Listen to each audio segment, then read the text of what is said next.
நமது வெற்றியாளர்களுக்கு வணக்கம்.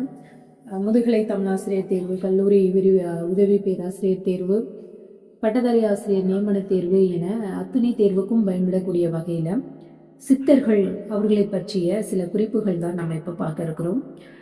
சித்தர்கள் அப்படிங்கிறவங்க மச்சேந்திரர், கோரக்கர் என்ற 9 பேர் அடங்கிய குழு தான் சித்தர்கள் சொல்றாங்க. இவங்களை நவநாத சித்தர்கள் அப்படின்னு சொல்றாங்க. வடக்கே வாழ்ந்த கிபி 2ஆம் நூற்றாண்டில் வாழ்ந்தவர்கள். வடக்கு திசையில் ஒவ்வொருவரும் ஒவ்வொரு கோடி சித்தர்களுக்கு தலைவராக இருக்கிறாங்க. அதனால நவகோடி சித்தர்கள் அப்படின்னும் சொல்லப்படுறாங்க. இதுல கோகர் அப்படிங்கிறவர் மட்டும் சீனத்து நின்று வந்தவர் அப்படின்னு சொல்லப்படுகிறது. டோயிஸ்ட், அதாவது தத்துவத்தை சார்ந்தவர்கள், டோயிஸ்ட் தத்துவத்தை சார்ந்தவர்களாக இந்த சித்தர்கள் இருக்கிறாங்க.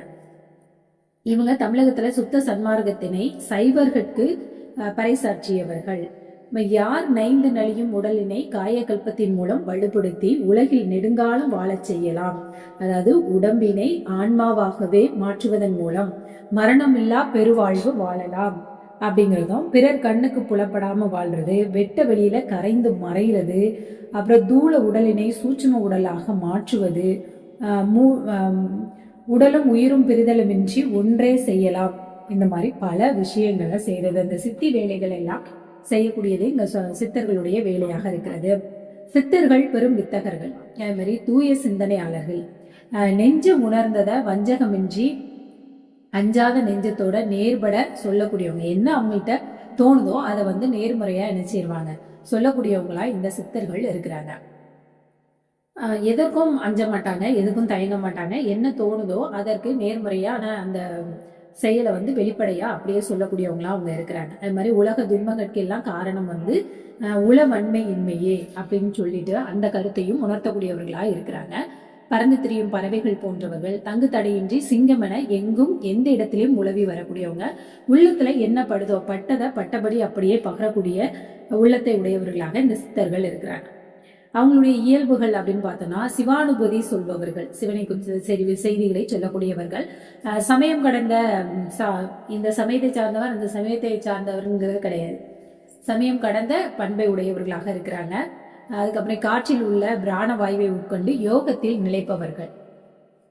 அதுக்கப்புறம் வாசி மூச்சடக்கி வாயுவை உட்கொண்டு யோகத்தில் வாழக்கூடியவங்க. வாசி மூச்சடக்கி ரேசக பூரக கும்பத்தால் குண்டலினி சக்தியை எழுப்பி மூலாதாரம் மூலம் 6 ஆதாரங்களிலும் சித்தத்தை நிறுத்தி சித்தி பெற்றவர்கள் தான், அதாவது முக்தி அடைந்தவர்கள்.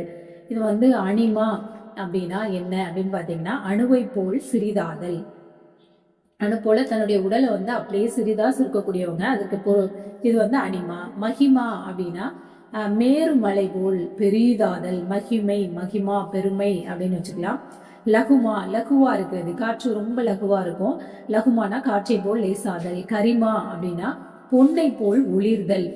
பிராப்தி, பிராப்தினா அனைத்தையும் ஆளுதல் அப்படிங்கிறது. வசித்துவம் எல்லாரையும் தன் வசப்படுத்துதல்.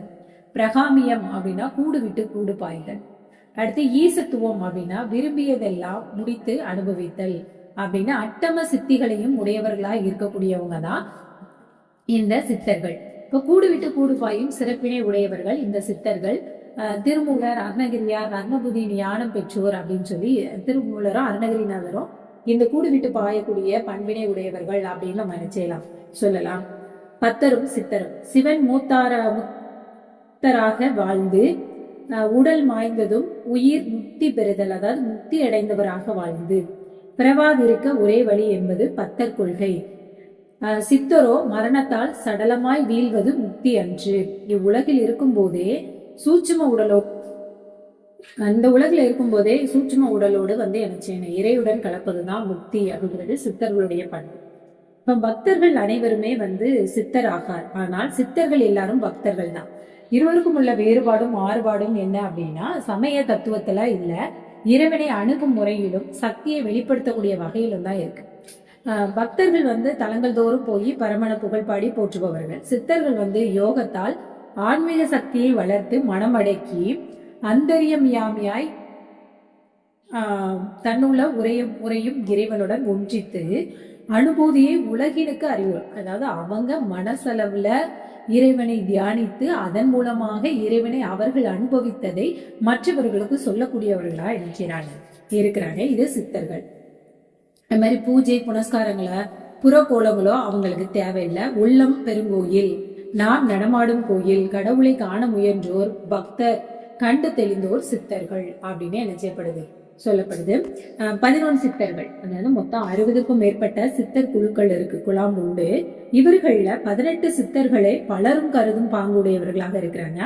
அதுல அகத்தியர், அப்பர், சுந்தரர், மாணிக்கவாசகர், அவ்வை, திருமூலர், சிவவாக்கியார், பட்டினத்தார், பத்திரகிரியார், அருணகிரியார், அகப்பை சித்தர், பாம்பாட்டி சித்தர், கடுவெளி சித்தர், இடைக்காடார், குமாரதேவர், முத்து தாண்டவர், ராமலிங்க அடிகள், சுத்த சன்மார்க்கத்தைச் சேர்ந்த ஞான சித்தர்கள், வித்தக சித்தர் கணம், பிறவாரும் பிற மாதிரியும் சொல்றாங்க. சித்தர்களுக்கு தலைவர் அகத்தியர். இது புதிய மலையில இவர் வாழ்ந்தவர் அப்படின்னு சொல்லப்படுகிறது. இன்னுமே இன்றும் வாழ்ந்து வருகின்றாராம் அப்படிங்கிற ஒரு கருத்தும் இருக்கிறது. சிவனிடம் தீட்சை பெற்ற எண்மர்ல இவரும் அகத்தியரும் ஒருவர். இப்ப தமிழ் சித்தர் மரபு திருமூலர்ல தொடங்குகிறது. இவர் 5, 6ஆம் நூற்றாண்டுல இருந்தவர். சித்தர்கள்ல பஞ்சவர் எனப்படுபவர்கள் திருமூலர், சிவவாக்கியார், பட்டினத்தார், திருமளிகை தேவர், கருவூரார். அப்ப இந்த 5 பேரை கொடுத்துட்டு மாத்தியும் கொடுத்து கேட்கலாம். அப்ப அதாவது சரியான இதை தேர்க அப்படின்னு சொல்லிட்டு கேட்கும்போது இது கொடுக்கலாம். அதனால அதை தெரிஞ்சுக்கணும். திருமூலர், சிவவாக்கியர், பட்டினத்தார், திருமளிகை தேவர், கருவூரார், இவங்க 5 பேரும் பஞ்சமர் அப்படின்னு அழைக்கப்படுறாங்க. சித்தர்களுடைய பாக்கள் இது எல்லாமே சிந்தனை களஞ்சியம், பட்டறிவின் பிழிவு, அனுபவ ஞானத்தின் அச்சுகள், வாழ்வின் உணர்வு வார்ப்புகள், அளப்பரிய செல்வங்கள், ஆன்ற ஊன்றுகோள்கள், ஊக்கத்தின் ஆக்கங்கள், தேக்கங்கள், நல்லதை நோக்கி நம்மை உந்தும் சக்திகள் அப்படிலாம் சொல்லலாம். அது மாதிரி ஆன்ம தீதகற்றி அறிவு கொளுத்தும் அறிவு சுரங்கம், ஆன்மீக பெட்டகங்கள், மனநோய் தீர்க்கும் மருந்துகள், அறிவினை தெளிவிக்கும் அற்புத அமுதங்கள், பொய் வாழ்வினை புரிய வைத்து மெய் வாழ்வினை மலரச் செய்யும் ஞானமணிகள், தேடறிய தங்கப்பாலங்கள், விலை மதிப்பற்ற வைரமணிகள், வாழ்வின் வழிகாட்டும் ஒளி விளக்கங்கள். அதாவது இது எல்லாமே சித்தர் பாடல்களை குறித்து சொல்லக்கூடிய சொற்கள். இப்ப நமக்கு பொதுவா விலை மதிப்பற்ற வைரமணிகள் அப்படிங்கறத கொடுத்துட்டு கீழே சங்க இலக்கியங்கள், சித்தர் பாடல்கள், சிற்றிலக்கியங்கள், காப்பியங்கள் அப்படின்னு கொடுத்து கேட்கலாம். இப்ப அப்படி கொடுத்தா நம்ம சித்தர் பாடல்களை தான் அந்த இடத்துல என்ன செய்யணும், சொல்லணும். ஆணி பொன்னால் ஆகிய அறிவு மணிகள், கருத்து முத்துக்கள், அறியாமை அகற்றி, இது அந்த சித்தர் பாடல்களுக்கான வேறு பெயர்கள் அப்படின்னு கூட நம்ம என்ன செஞ்சுக்கலாம், ஞாபகத்துல வச்சுக்கலாம். அடுத்து சமயமும் நெறியும். இவர்கள் சமயம் அப்படிங்கிறது கிடையாது, சமரச சன்மார்க்க சபை சமரசம் தான் இருக்கிறது தான் இவங்களுக்கு. பொதுவா ஒரு மதம் அப்படிங்கிறது கிடையாது. செல்வாக்கு. சித்தர்கள் பண்டிதர் தமிழ்ல பாடினார்கள் இல்லை, மாறாக பாமர மக்கள் மனதில் கொண்டு பரிவோடு பாடியவர்கள். பழகு தமிழில், அழகு மொழியில், எளிய நடையில் பாடினார்கள். இதனால பாமர மக்கள்கிட்ட இவங்க சொல்ல வந்த கருத்துக்கள் எல்லாம் எளிதில் போய் சேர்ந்தது. மாதிரி குழு உக்குறி கொண்டு பாடியமையால் மெய்ப்பொருள் அறியுமாறே சமய தத்துவம் உணரவோ முடியாத இருண்மை இயல்பு கொண்டதாக இருக்கிறது. குழு உக்குறி இவர்களுடைய பாடல்களை. அப்ப சித்தர்கள் பாடல்ல குழு உக்குறி கையாளப்பட்டுள்ளது அப்படிங்கறத நம்ம படிக்கணும். அடுத்து சைவம் என்பதனை தாலிச பத்திரம் என்றும், வெள்ளம் என்பது வேலிருக்கை சில் வெட்டு என்றும், வல்லாரைக்கீரை சரஸ்வதி எனவும் மூடு மந்திரம் போல முடக்கப்படுகிறது. அதாவது இதுல சொல்றத பாத்துக்கோங்க. சைவம் அப்படிங்கிறத தாலிச பத்திரம், வெள்ளம் அப்படிங்கிறத வேலிருக்கை சில் வெட்டு அப்படின்னு சொல்லி அழைக்கப்படுது. வல்லாரை கீரைய சரஸ்வதி அப்படின்னு இவங்க அந்த குழு உக்குறி சொற்கள்ல பயன்படுத்துறாங்களே அந்த மாதிரி சொல்லப்படுகிறது.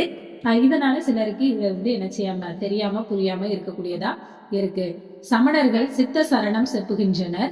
அவர்கள சித்தி வல்ல சாரணர் என்மர் இருக்கிறாங்க.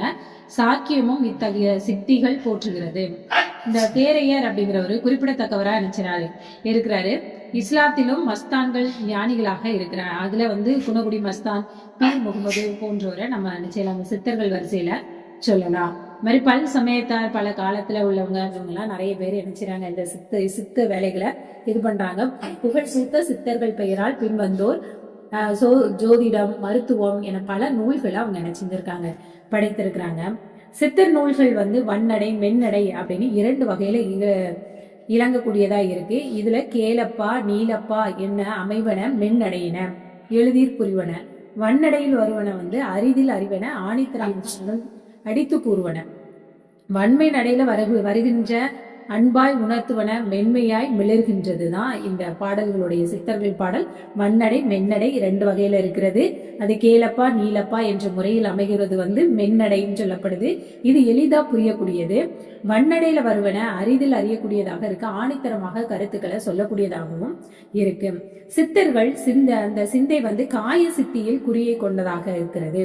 காய சித்தி, காயகல்ப முறை, அந்த காய சித்தி சொன்னா அதுதான் முக்கியமான குறிக்கோளாக அவங்ககிட்ட இருக்கு.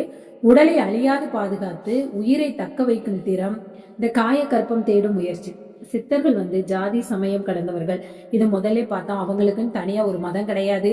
அவங்க அந்த ஜாதியை முக்கியத்துவமா எடுத்து பண்றதும் கிடையாது அப்படிங்கிறது. காலம் கடந்தவராக இருக்கிறாங்க. மதத்தின் அடிப்படையில் போகாமல் அந்த பூஜை புனஸ்காரம் இது எதுவுமே இல்லாம அவங்க இறைவனை வழிபடுவதிலே ரொம்ப அதிகமான நாட்டம் கொண்டவர்களா இருக்கிறாங்க. பட்டினத்தடிகள், வள்ளுவர், தாயுமானவர், ராமலிங்க அடிகள் இவங்கெல்லாம் சித்தர் எல்லையில தான் இருக்கிறாங்க. பெண் சித்தராக அவ்வை மூதாட்டியும் என்ன செய்யுது சொல்லப்படுகிறது. அடுத்து பார்த்தோம் அப்படின்னா வழிகாட்டி. சித்தர் பாடல்கள் தமிழ் இலக்கிய வளர்ச்சியில ஒரு பெரும் வழிகாட்டியா இருக்கிறது. பின்னர் எழுந்த குறவஞ்சி, பல்லு, நொண்டி நாடகங்களுக்கெல்லாம் முன்னோடியா இந்த சித்தர் இலக்கியத்தை சொல்லலாம். பாரதிக்கு வழிகாட்டிய ஊக்கமூட்டியதாகவும் இதுதான் இந்த சித்தர் பாடல்கள் இருக்கிறது. காலம் பார்த்தனா வடமொழியில பதஞ்சலி, யோக சூத்திரம், மகாயான பௌத்தம் தோற்றுவித்த நாகார்ஜுனர், திருமூலர் இவர்கள்லாம் சித்தர்கள்ல முதல்வர்கள் அப்படின்னு சொல்லலாம். பின்னர் 11ஆம் நூற்றாண்டு தொடங்கி இதுகாரம் எத்தனையோ சித்தர்கள் தோன்றிய வண்ணமே இருக்கிறாங்க. சித்தர் பாடல்கள் தோன்றிய காலம் 15ஆம் நூற்றாண்டுக்கு முந்தையதாக துவக்கப்பட்ட காலம். இது 18ஆம் நூற்றாண்டு இறுதி அல்லது 19ஆம் நூற்றாண்டு தொடக்கம் அப்படின்னு சொல்லலாம். சித்தரும் வித்தரும் சித்தி அடைந்தவர்கள் தான் சித்தர்கள். ஆனால் இன்றைய நிலையில மந்திர தந்திர யந்திர ஜால வித்தைகள், கண்கட்டு, செப்படி வித்தை, மோடி வித்தை இதெல்லாம் செய்து சித்தர்கள் அப்படின்னு சொல்லிக்கொண்டு வராங்க. இது சித்தர்கள் கிடையாது, இவங்க பித்தர்கள். அன்னாரெல்லாம் சித்தர் அல்ல, பித்தர்கள், பதர்கள், ஏச்சுப்பிள்ளைகள், எத்தர்கள். அப்போலிகளை கண்டு என்ன செய்யக்கூடாது, மயங்கக்கூடாது. தூய நற்சித்தர் சொற்படி நடப்பது நம் கடன் அப்படின்னு சொல்லப்படுது. இதுக்கு அப்புறம் சித்தர்கள் ஒவ்வொருவரா அதுக்கு அடுத்து வரக்கூடிய காணொலியில நம்ம பார்க்கலாம். சேனலை முதல் முறையா பாக்குறீங்கன்னா சப்ஸ்கிரைப் பண்ணிக்கோங்க. உங்களுடைய நண்பர்களுக்கும் பகிருங்கள். நன்றி.